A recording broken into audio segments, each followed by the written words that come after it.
në atë dhe nga burgu i Nishit, ku kishte përjetuar tortura e dhunë prej serbëve, Skënder Skënderaj do të kuptonte se edhe në vendin e tij sundonte po ashtu dhuna. Persekutimi do të bëhej bashkëudhëtari i tij i ri në jetë. Nën peshën e tij, Skënderi do të krijonte familjen e tij të re me Violetën, vajzën e një kundërshtarit të rrep të regjimit si Ago Agaj. Do të lindnin fëmijët e tyre e bashkë me ta do të përjetonin për më shumë se çerek shekulli survejimin e pandërprer për ndjekjen, presionet, padrejtësitë, qoftë edhe ndaj fëmijëve që në bankat e fillores. Dhimbja për Kosovën, patriotizmi dhe ndjenjat që lidheshin me të ishin sakrilegj i madh në Shqipërinë komuniste dhe Skënderi, Violeta dhe fëmijët e tyre, të brumosur me këtë filozofi, do t'ju duhej të vuanin çmim të lartë që do të zgjaste me dekada për ta.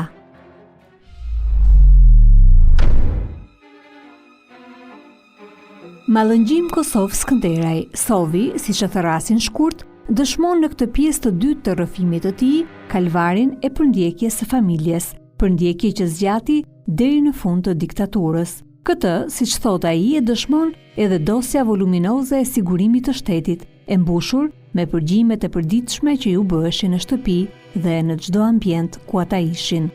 Në 66 ne na internojnë në Llakatut, si familje. Në një dom të vogël atje, poshtë një pat shkallëve të një shtëpie me dru.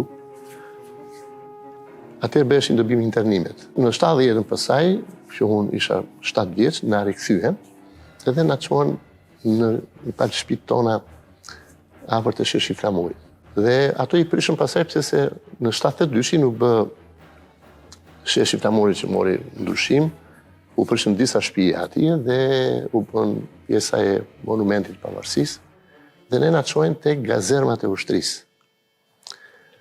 Te gazermat e ushtrisë pa mbushur 9 vjeç, unë klasën e parë e mbarova te shkolla Katrerojnë dhe edhe si mesin e parë të dytës, aty dhe pasaj duke qenë se shkuan te gazermat e ushtrisë, disa gazermat italiane të cilat ishin bërë 33-36, ishin për salla kuajsh.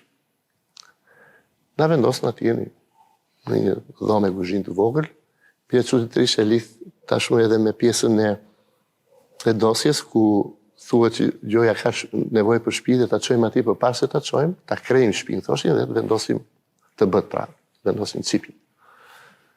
Dhe çuditërisht pa më shumë 9 vjeç, edhe unë jam surrejuar në bisedat e mia në kuptimin si fëmijë, se surrejonin baban, nuk diskutoj.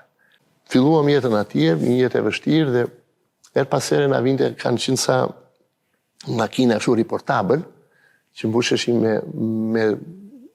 me zhavor, me rër për ndërtimet që kthehesha, ishin riportabël kinez.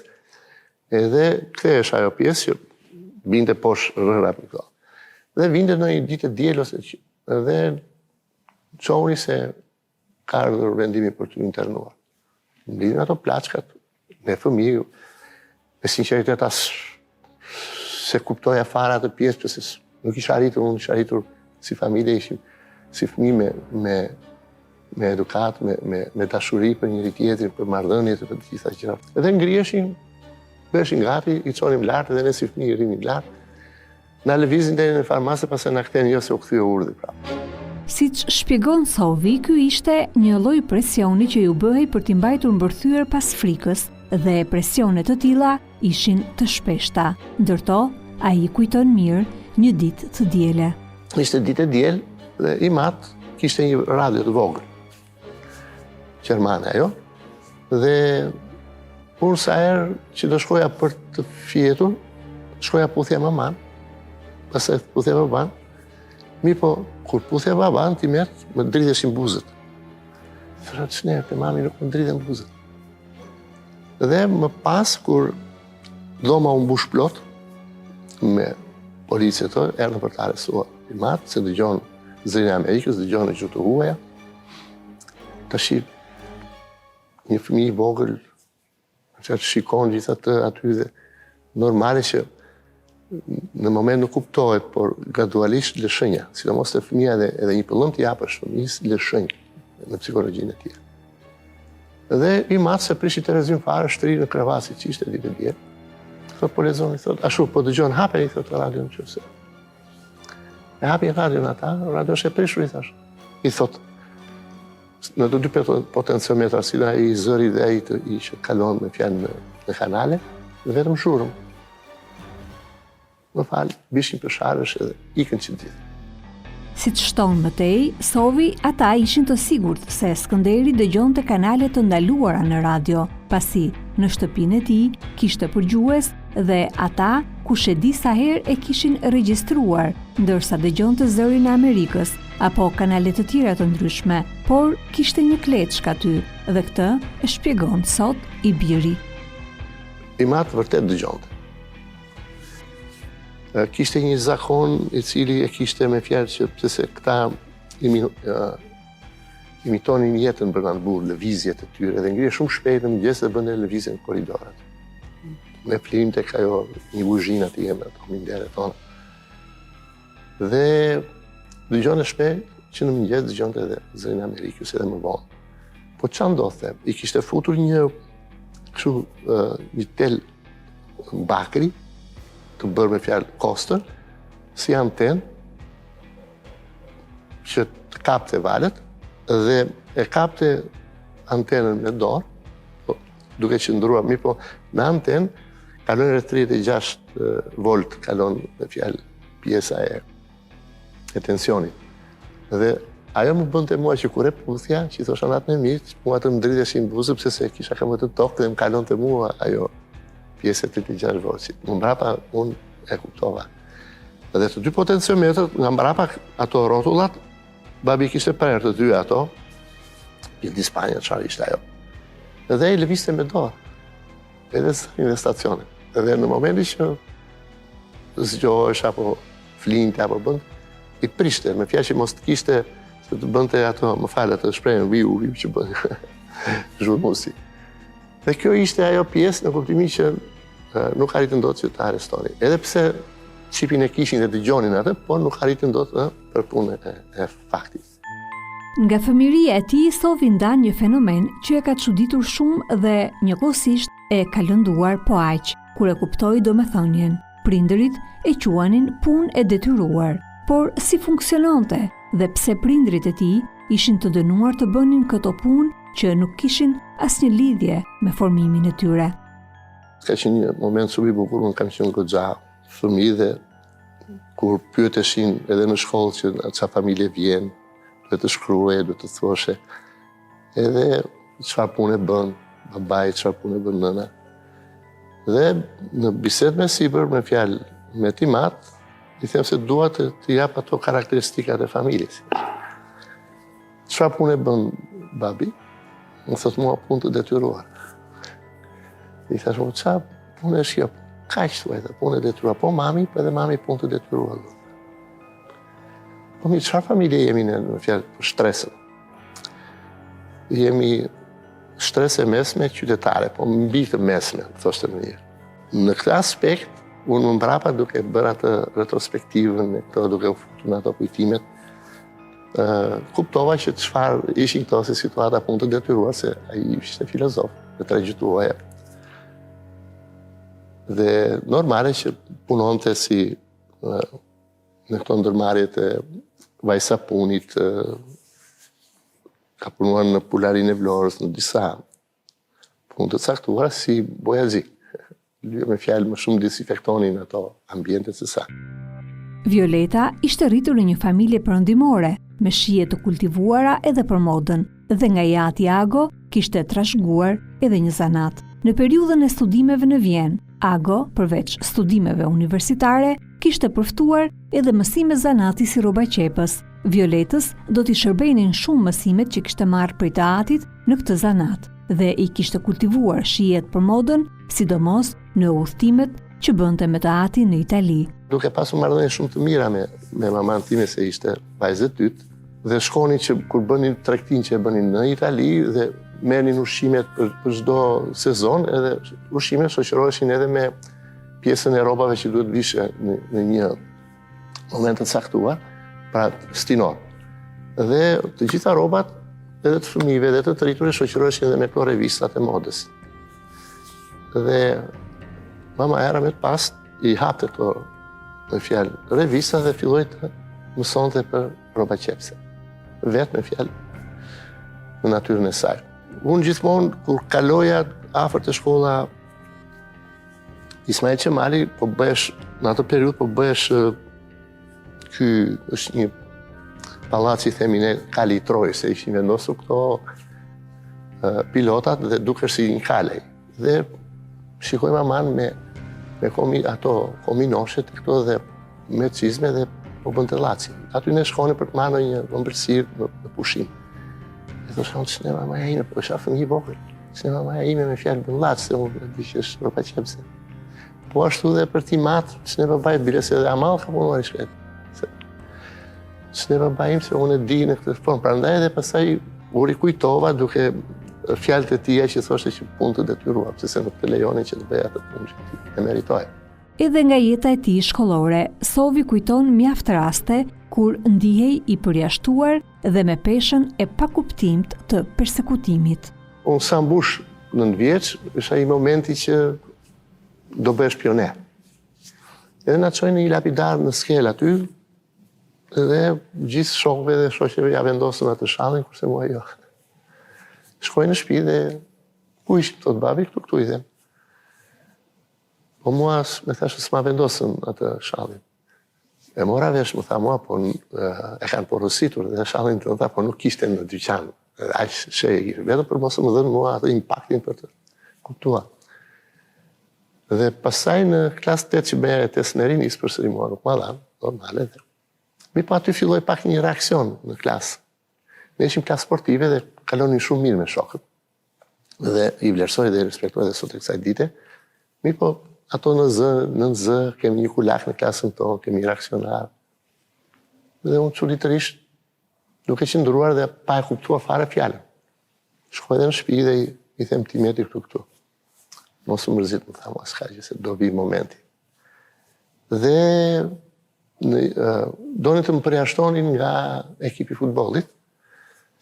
Dhe jam i njohës, po një repelim në kuptimin në, si them unë ty, në ndjenjë. Dhe u qethëm tull të gjithë. Dhe vendosëm dhe manikota dhe shkojmë në mësim. Aty ata u tronditën. Si drejtori ta se si ka mundësi ta 14 vjeç të bëjnë këtë revolt për shokun e për këto. Dhe më pas asaj, ne pas i mbarojmë më ka raur, shëvërtera. Më ka raur, në fjalë, ishte një shkop që tregonte gjeografinë e historinë në arta ish drejtori. Dhe momenti tjetër ishte pse se nga ky debat që bëm, okej, unë nuk shkova në ndeshje. Ishte një ndeshje që bënim për të kualifikuar, nuk shkova në atë ndeshje, humbën, dhe më pas rrihen për herë të dytë, pse nuk shkova në ndeshje për shkakun të ne humbëm. Po ju mbani tash i dyqëndrime, i thash. E para më radh për shkak të këtij motivi, e dyta po më rini përsëri. Me tha të shkova në finale. Shkova në finale dhe fituam, vërtet. Edhe ishte shumë e bukur se më kam qenë Boris Liber dhe kam bërë një rofishat që i kam e topin nga koka kundërshtari dhe vinë një arbitër që ka qenë arbitër ndërkombëtar shumë i mirë, indjeri, dhe i bie birbirit, më jep dorën, bravo qoftë të mëj, dhe më nxjerr edhe kartonin e verë, pse se shfall, tha. Më fjalë pse se unë ngrita me këmbë bravo. Me i tha të fituam, por nuk më merrni në Elbasan tash që të lozja finale.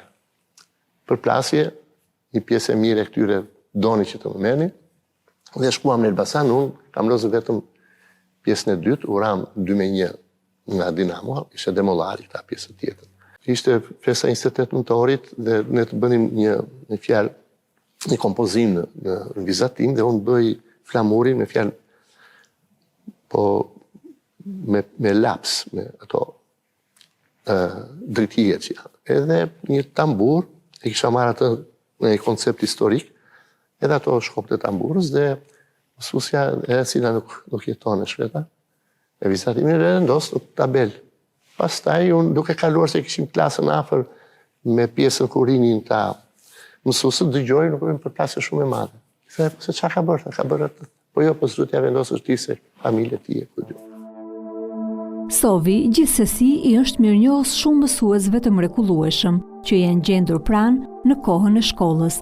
E fal tyre mësoi të mos e ul kokën dhe të ndihet krenar për veten. Ai tregon edhe një rast të fundit gjatë provimit të lirimit, ku sërish, edhe pse shkëlqeu, u përball me hijen e rëndë të persekutimit. Në matematikë dhe si rregull që unë isha mësuar, edukuar me atë pjesë, i shikoja gjitha ushtrimet. Në një moment saktuar shikoj që një ushtrim si ishte i rregull. Se më dilte prova 2.5, po 2.5 ishin nxënës ata njerëz, pra që lyenin këto pemët e këto. Ishte një problem goxha i bukur dhe i vështirë. Dhe i them, se do vish, i them, Azizesh, po më thot ma dhe, thashëm, ky ushtrim nuk është mirë, thashëm, pse më thama, el ky përfundim, po ky x i thashëm, ose do ishte 2x, do dilte 5, dhe jam i bindur që duhet jetë 2x. Ministri në telefon, ata se ishte shpërndar, ai zati në gjithë Shqipërinë. Nga zyre drejtorit se kishin përballë me sallën që bënin provimin. Dhe kush e ka zgjidhur, një nxënës i shkollës Ismail Qemale, dhe u bë goxha, buj, dhe më vonë ne, me fjalë si shkollë, morëm një medalje. Mi po përsëri nuk ma hepnin do të mua përpara, po do të hepnin shkollës, s'kisha asnjë problem prapë. Mi po shikoj në dy gjendje me atë drejtorin dhe unë e kam bërë diskutimin dhe i qet fare. I thash, atëre më rave për futbollin. Dhe prapë ne dolëm finalist. Këtu tani i thash unë nuk po më jep meritën time, i tha të s'ka si problem. Ndërsa vitet kalonin dhe ngjarjet lënduese i linin vendin njëra tjetrës, Sovi do të kuptonte se jeta e tij të këtill e kishte rrjedhën. Pasi u mora me futbollin, deri te të rinjt, ishte një moment me fjalë që ne do të kalonim me fjalë në ekipin tjetër, dhe aty tek stadiumi në ana pas stadiumit që është fusha e futbollit që ne bënim ato stërvitjet, aneksi i thoshin. Në pushim vendosim rrobat aty dhe dikush del aty lart e thot filani e po, djali filani po.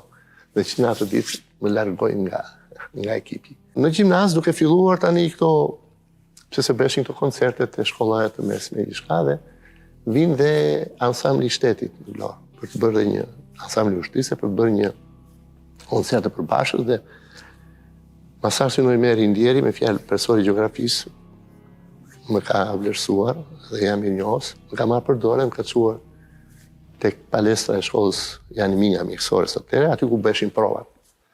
Dhe më provojnë për koreografinë dhe stop aty e ke vëndin dhe nuk lëviza më dhe u mora me ansambli Laberia si valltar, amator dhe më pas me fjalë isha për rreth 10 vjetësh si solist i ansamblit dhe u mora dhe me koreografinë me shkollat e mesme të Tyrcare këto. Një varg padrejtësish dhe peripecish do ta ndiqnin edhe gjatë viteve të ushtrisë, por siç rrëfen Sovi, gjithçka vinte nga i njëjti burim dhe ai ishte rritur e formuar me peshën e këtij persekutimi dhe mund t'i bënte ballë edhe provokimeve, edhe padrejtësive, por edhe injorimit. Gjithsesi, me bazat e palëkundura të edukimit familjar edhe karakterin e formuar në mes të vështirësive, Sovi tregon se do t'i kalonte sfidat e diktaturës njërën pas tjetrës deri në muzgun e fundit të saj. Pas ngjarjeve të ambasadave, trajtat e lirisë po bëheshin gjithnjë më të qarta, e në ato ditë domethënëse në familjen e Sovit në Vlorë do të mbërrinte një dhuratë e veçantë nga Michigami. Atje, një ditë gushti të 1990-s, në teqen e Baba Rexhepit, që shërbente atë kohë si selia e kryegjyshatës botërore, gjyshi i Sovit, Ago Agaj, në moshën 93 vjeçare, i shkrua një dedikim nipit të tij Mallëngjimit, në hyrjen e librit Lufta e Vlorës dhe ja nis për dhuratë. Taylor, Michigam, teqe 21 gusht 1990, Mallëngjimit, djalit të bijës time Violetës së dashur, prej të cilës ka trashëguar vetit e saj, bujar e fisnik. U përpoqa të mos lë të shuhen meritat e atyre heroinjve që dhanë gjakun e jetën e tyre për këtë vend, lirin e tërësinë e kësaj toke Shqipërisë që na ka mbetur. Besoj që vlonjatët ditën e 5 qershorit, ditën e nisjes së vetvrasjes, siç u quajt në atë kohë, do të ndezin nga një qiri për kujtimin e tyre. Gjyshi yt, Ago Agaj. Fundi i diktaturës kishte dhënë shenjat e para të një lirie që po ja behte në Shqipërinë e gjunjëzuar prej komunizmit dhe era e një epoke të re po frynte edhe në Vlorë. Sovi kujton ditët e para të ndryshimeve në qytetin e tij. Në 6 janar të 90-s, më të 91-shin farë ka ardhur Partia Demokratike në Vlorë dhe ishte një insinuat e tillë që në qoftë se Vlora do na thotë okej, kjo do marri, kjo lëvizje do jetë gjithë mbarë kombëtare, mbarë shqiptare dhe mbarë kombëtare. Nëse Vlora na thotë jo, atëherë kjo do të quhet një lëvizje e veriut dhe të shuhesh. Faktikisht Vlora atë ditë ka qenë tepër entuziaste dhe e mirëpriti. Partia Demokratike mirëpriti dhe pjesën e zhvillimeve. Mirë po, rreth e përqarë kanë qenë ushtarë me shkullopata xhenjere. Dhe unë kam dalë me timat.